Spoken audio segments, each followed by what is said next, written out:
Hi Navigator friends, Mrs. Harris here. Today's I Can statement is I can create a series of line drawings that change page to page to create movement when the pages are turned quickly.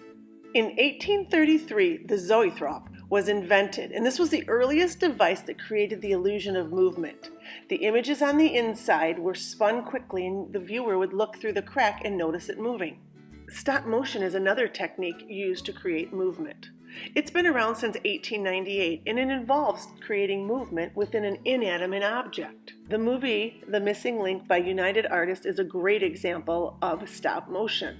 We are going to create our own Flipbook, creating our own animation. This has been around since 1868.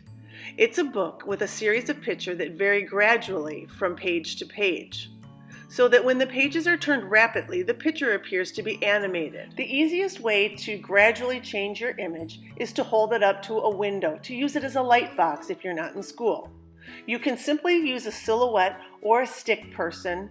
You can even add color if you choose. All right, we're ready to make our Flipbook. If you don't have scraps of paper at home, you can simply use a Post-it pad, either size. The one thing that I've noticed is when you have paper and it's unevenly cut, it's not going to work as well as paper that is cut nice and even so that when you flip it, it's nice and smooth. So the trick here is to create a repetitive form or shape.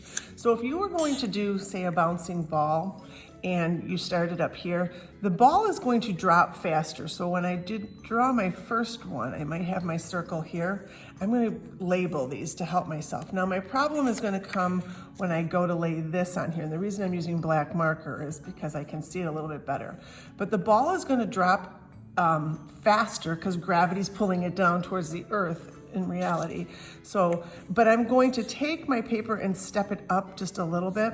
And I'm going to go ahead and draw the circle again, put the number 2 there, and I'm going to continue to kind of change the distance. Notice how I keep moving it up. You can see the 1, 2, 3 because the ball is headed down towards the paper. And when I get to this one, I'm going to kind of make my ball kind of like an oval, like it's hit the ground.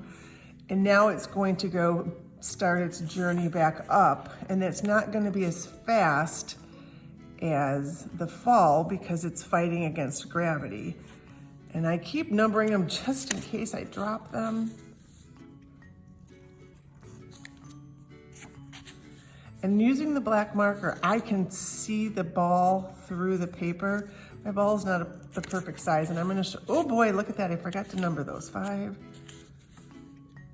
6, 7, and I'm going to go back up here, 7.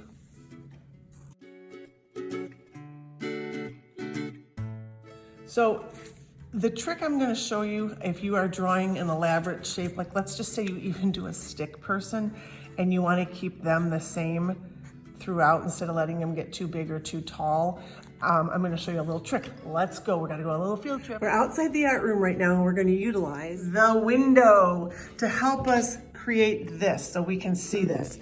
I'm filming this by myself, so excuse me if this is a little sketchy.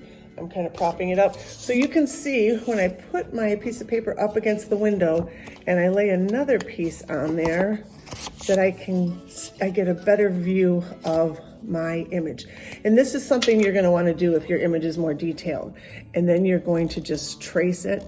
If you're not comfortable going straight with black marker, go ahead and use pencil and move it accordingly. Maybe I would adjust the arms and make them look like he's waving.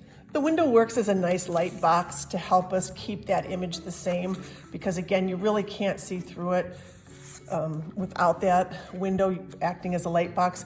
You can add color to your, I gotta do it this way.